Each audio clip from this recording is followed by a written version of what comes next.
Սիրելի ու հարգելի հայրենակիցներ, մեծ ցավով ու խորը վշտով տեղեկացա, որ Սերժ Սարգսյանը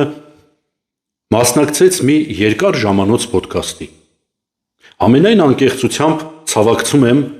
հարազատներին, մտերիմներին, համախոհներին և գործընկերներին, մաղթում եմ ոգու տոկունություն և ամրություն։ Ընդհանրապես չի հերիքում ժամանակս, ես չափից դուրս գերբեռնված եմ, որպեսզի հասցնեի հետևել այդ երկար ժամանոց ոդքասթին, շատ հետաքրքրված եմ, անպայման նայելու եմ, անպայման մոտ օրերս պարտադիր պիտի նայեմ և շատ մանրամասն կանրադառնամ հատ առ հատ մեխելու համար այն կետերին, որոնցով փորձում են նախընտրական շրջանում մի 5-6 ամիս անց կայանալիք Նիկոլի, նրա լակոտական բրիգադայի ու նրա թիկունքում կանգնած նախկինների հետ կառավարող իշխող համակարգի համար ճակատագրական ընտրություններին դրանց կայանալուց առաջ ձեզ մանիպուլացնելու, հերթական անգամ իբր իրար դեմ հակադրության այդ տպավորությունը ստեղծելու և շփոթելու համար, որպեսզի դուք նորից կամ օրինակ այն դեռահաս երեխաները, որոնք 5 տարի առաջ, 4.5 տարի առաջ պատանի էին, հիմա ընտրելու իրավունք ունեցող երիտասարդներ են, շփոթվեն, կամ չգիտեմ ելում են որոնում, որ պիտի շփոթվի ու մտածի, եթե հանկարծ Նիկոլը չեղավ, ուրեմն կգա Սերժը, կգա Ռոբերտը, կգա չգիտեմ ելով ու գնան նորից գոնե ինչ-որ մի չափով ձեն տան Նիկոլին, սա չի լինելու, որովհետև պարոնայք հնացել են, պարոնայք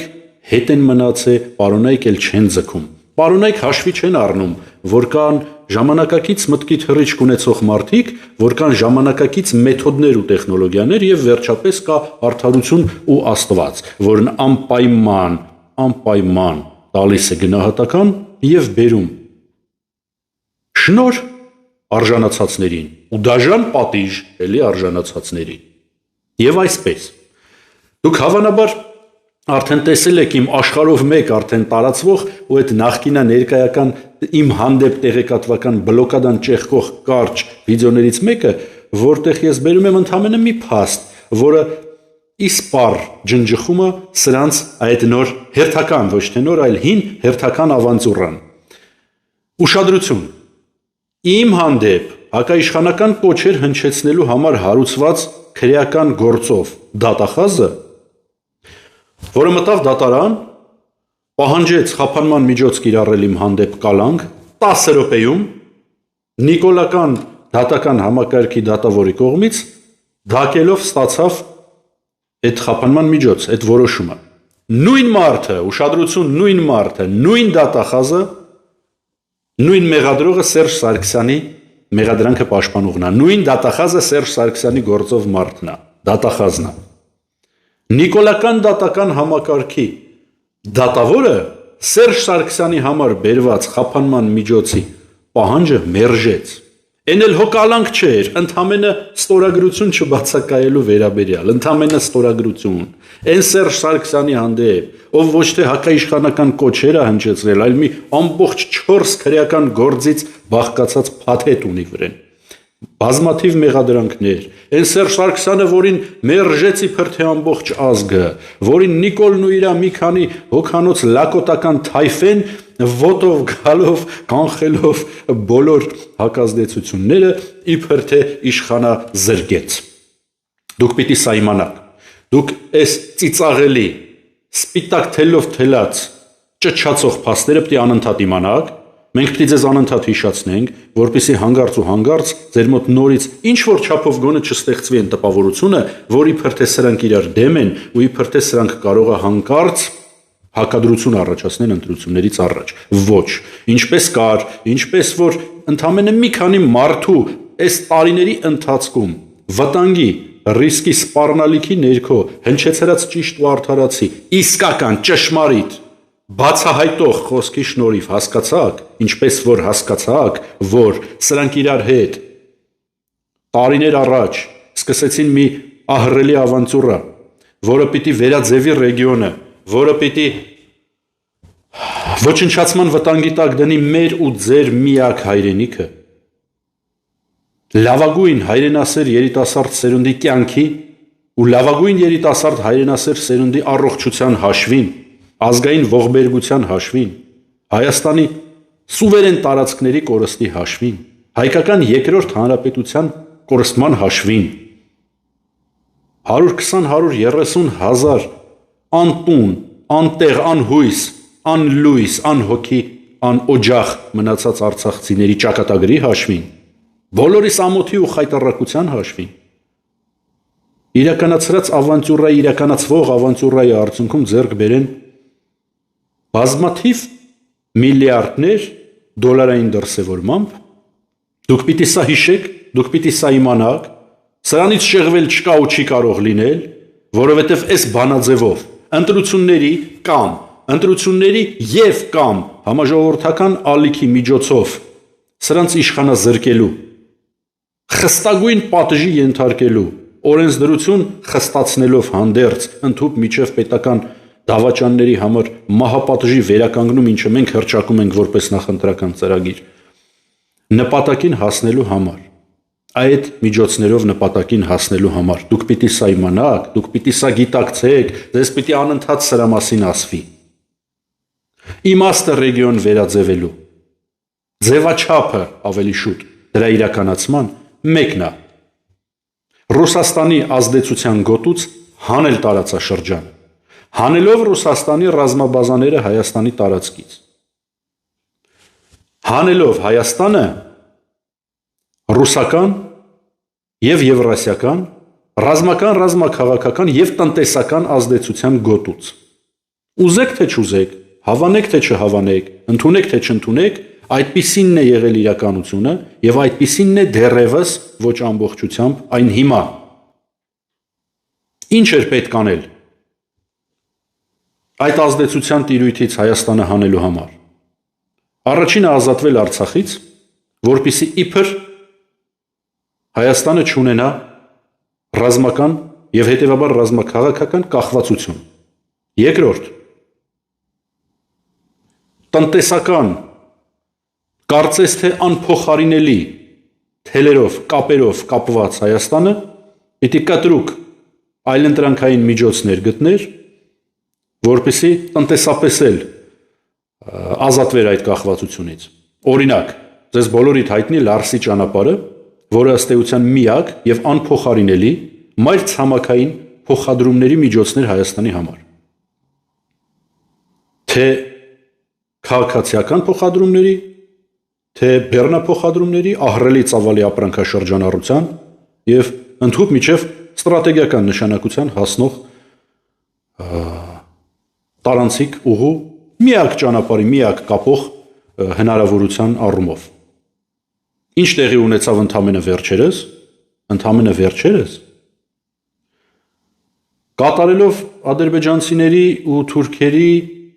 քմահաճույքից բխող, ձեռ առնելու նպատակով հայ ազգին, Հայաստանի Հանրապետությանը ու Հայաստանի պայմանական ասենք իշխանություններին ուղղված ցանկացած պահանջ կատարելով, ի հաշիվ ազգային պետական արժանապատվության, ազգի ու պետության շահերի, ռազմավարության և խոշոր հաշվով անվտանգության, արժեհամակարգի, հավատքի, բոլոր այն հիմքերի, որի վրա խարսխվել է հայոց պետականությունը, ի հաշիվ այդ ամենի, յուրաքանչյուր դրանց կապրիզ կատարելով, իբր բացել սահմանը Ադրբեջանից, այսինքն Լարսի առումով, Լարսի նկատմամբ այլընտրանքային ճանապարհով բեռներ տեղափոխելու համար։ Երրորդ, դուք հասկանում եք ինչ է նշանակում այսօրվա իրականության մեջ, կամ կարելի ասել միշտ, թերևս միշտ, հացահատիկի բավարար մատակարարումը որևէ երկրի, որևէ պետության, որևէ հասարակության համար, ընդհանուր կարիքների ապահովման առումով։ Դուք հասկանում եք դրա նշանակությունը, դրա գերկարևորագույն խնդիր հանդիսանալու հանգամանքը։ Դուք հասկանում եք, որ Թուրքիա-Ռուսաստան հարաբերությունները բարդ, դժվարին, բազմասպեկտրալ, բազմաշերտ հարաբերությունները ավելի շատ հակադրությունների և հակասությունների, քան որևէ համադրության վրա հիմնված հարաբերությունները, էականորեն կախված են Ռուսաստանից Թուրքիա հացահատիկի մատակարարումից։ Եվ եթե հիշում եք, հենց դրա շուրջ Էրդողանը ստիպված եղավ գնալ բանակցությունների, զիջել բազմաթիվ հարցերում, այդ թվում Ուկրաինայի հետ կապված իր դիրքորոշումների մասով, ընդհուպ միջև նոր համաձայնագրի ձևավորում։ Հենց այդ հարցի վերաբերյալ, հենց հացահատիկի, հենց ցորենի, ոչ ավել, ոչ պակաս։ Դուք հիշում եք, ոնց պատահեց, որ աֆրիկյան պետությունների Հայաստանից ծավալով, մասշտաբով, տարածքով, բնակչությամբ, հնայով մի քանի տասնյակ անգամ ավելի մեծ, խոշոր պետությունների ղեկավարներ խմբով հավաքվեցին, եկան Վլադիմիր Պուտինի մոտ հանդիպման, խնդրելու, որպեսզի հացահատիկ մատակարարի, շարունակի մատակարարումը իրենց հանրապետությունների։ Դուք հիշում եք, որ դրա համար այդ պատճառով հանրապետություններից մեկը, աֆրիկյան պետություններից մեկը, նույնիսկ ֆրանսիական ռազմական կոնտինգենտը հանեց, վտարեց իր երկրից։ Դուք կարող եք որոնել համացանցում ու գտնել հացահատիկային գործարք կոչվող այդ ամբողջ գործընթացի գլոբալ քաղաքական ըստեյության process-ի դրա շուրջ ձևավորված փաստաթղթերի ու իրականության վերաբերյալ տեղեկատվություն ու կհասկանաք դա ինչ է։ Հիմա Հայաստանի Հանրապետությունը, որը 90%-ից ավելի համարյա ամբողջությամբ հացահատիկի ներկրումը իրականացնում էր Ռուսաստանի Դաշնության կողմից եւ հիշյալ ճանապարհով ու ուղիով։ Ստիպված զրկվելով դրանից, որպեսզի Ռուսաստանից անկախանա իբր թե իրականում որպեսզի ռեգիոնը վերաձևեն, որպեսզի ուրիշ ազդեցության ուժեր բերեն, այսինքն ՆԱՏՕ, այսինքն Թուրքիա, ու ստացած փողերը, տարած փողերը վրադիր պրեմիաներով շարունակեն լափել իրանց լակոտներով, իրանց թորներով, իրանց ծորներով, ի հաշիվ խեղճ ու կրակ, օրը քաշ տվող, անկախության, աղքատության շեմը չհաղթարարած մեր հասարակության, մեր ժողովրդի պաշտոնապես 1/3 կյանքի որակի, ի հաշիվ նորից եմ կրկնում, զոհված լավագույն երիտասարդների ու հավերժ հաշմանդամ դարձած լավագույն հայրենասեր սերնդի։ Վերադառնում եմ։ Ինչ պետք է անեին։ Պետք է ուրիշ տեղից հացահատիկ ցորեն գտնեին։ Ինչ արեցին։ Ձեռք գցեցին մոտակա հնարավոր տարբերակից ու ահա ունեք Ղազախստանից ներկրված կոմբի կերի որակ ունեցող, կոմբի կեր հանդիսացող, որոշ ըստ էության փաստարկված արդեն հրապարակումների համաձայն նաև թունավոր հացահատիկի տեսակ։ Ինչու՞։ Որովհետև նորից եմ կրկնում, դա լրջագույն պրոբլեմ է։ Աշխարհով մեկ, մոլորակով մեկ դա լրջագույն պրոբլեմ է։ Ոչ ոք այդ հարցի հետ կատակ չի անում։ Նույնիսկ այնպիսի պետություններ, որոնց մասին արդեն թվարկեցի։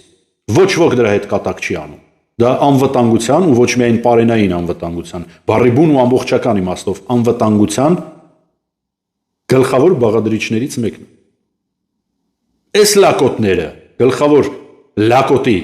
ես ուրիշ բառ չեմ կարող ու չեմ էլ ուզում գտնել գլխավորությամբ, այդ հարցում են գնում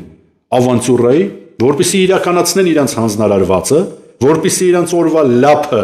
շարունակեն պահել, թալանել, խայտառակ ձևի թալանել պետական գանձարանը, կրկնապատկել, եռապատկել, քառապատկել պետական պարտքը, որի տակից Հայաստանը դուրս չի գալու, եւ սնանկ ճանաչված, բանկրոտ ճանաչված հիմնարկի նման լուծարվելու է, այսինքն ոնց դուք բոլորդ արդեն պատկերացնում եք։ Չկա հացահատիկի բավարար առաջարկ աշխարհում, հատկապես այն պետությունների համար, որոնք ստիպված են վերանայել իրենց նախապատվությունները, այլ ճղճիմ, սեփական լափը ապահովող զակազների տեսանկյունից։ Ու այս պրոբլեմի տակից սրանք դուրս չեն գալու եւս։ Եվ վերջապես էներգակիրներ, գազ, նավթ, նավթամթերք եւ այլն։ Սրա համար էլ շուտով կառաջարկեն այլընտրանք ներկրել այն Ադրբեջանից օգտվել արդեն հանձնված Սյունիքի տարանցիկ հնարավորություններից, միգուցե նաև արդեն հանձնված Միջանցքից, ու Աստված մի արածցե, եթե վիժվածքին իր նախորդող իշխանություն հանդիսացող տերերով հանդերձ հաջողվեց վերընտրվել 26 թվականին, կեղծելով, չկեղծելով, չգիտեմ, իրական քվե չի կարող ստանալ որևէ դեպքում, որևէ ձևով, վերընտրվել, վերահաստատվել, ստորագրել խաղաղության պայմանագիր կոչված խայտառակությունը, որը իհարկե ոչ մի առնչություն չունի խաղաղության պայմանագրի հետ,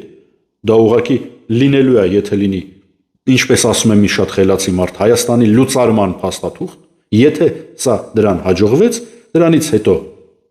անպայման դրվելու է վերջնակետը, ռուսական ռազմաբազաների դուրսբերումը։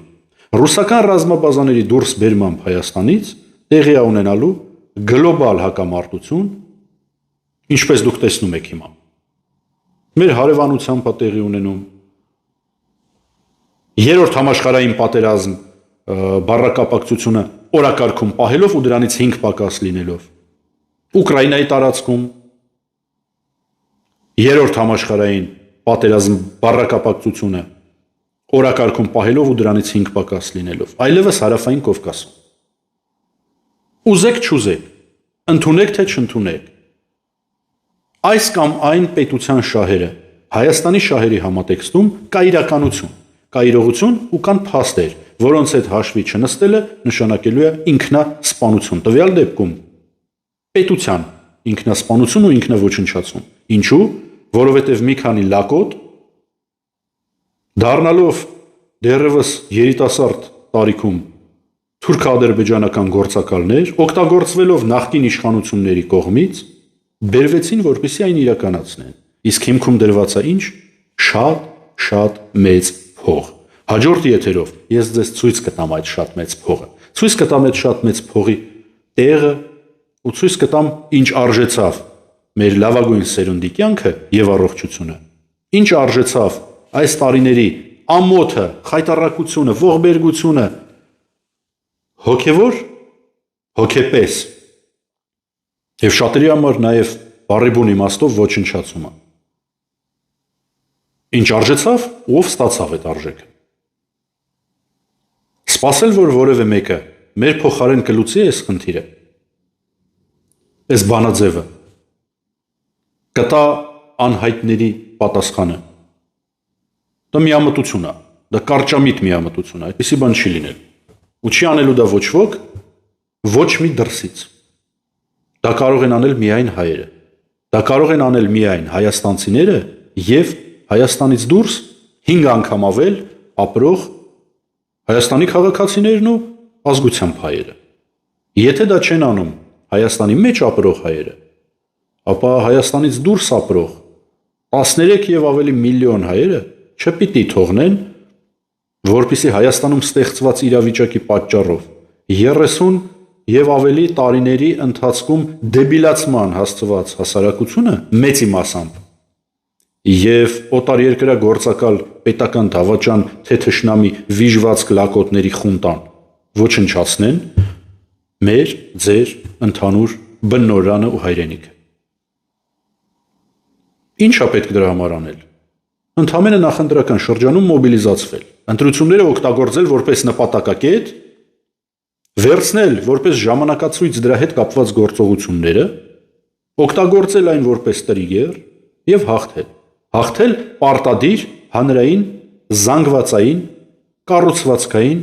ազդեցություն ձևավորելով։ Առանց դրա չի լինելու, ասել եմ ու նորից կրկնում եմ ու կրկնելու եմ անընդհատ։ Միայն ուղղակի ընտրություններով չի լինելու։ Ժամանակակից մեթոդաբանությամբ հսկողություն եւ զանգվածային մոբիլիզացիա ընտրությունները կեղծելու դեպքում անմիջապես հանրապետությունը հեղեղելու նպատակով։ Սա է բանաձևը։ Ու դրան հասնելը շատ հեշտ է, շատ մեծ է հավանականություն, որովհետև մեր հասարակության, այդ թվում նաև ու առաջին հերթին դրսում ապրող 10 քանի միլիոն հայերի 90%-ը ագրեսիվ ատելությամբ լցված է գործող իշխանություն կոչված նախկինա ներկայական թերքահպատակ Հայաստանը ոչնչացնող, Արարատը վերացնող, ցեղասպանության հուշահամալիրը քանդող, սահմանադրություն փոխող, արժեհամակարգ տրորող, ադրբեջաներենը հայկական դպրոցներ մտցնող, հայկական դրոշի վրա ոտքեր սրբողի հետ պաչպռոշտի անող, ժողովրդի արյան հաշվին միլիարդներ արտասահման լցնող ու սեփական փորը բթող վիժվածքների հանդեպ։ Սա է ճանապարհը դրանց դեմն առնելու։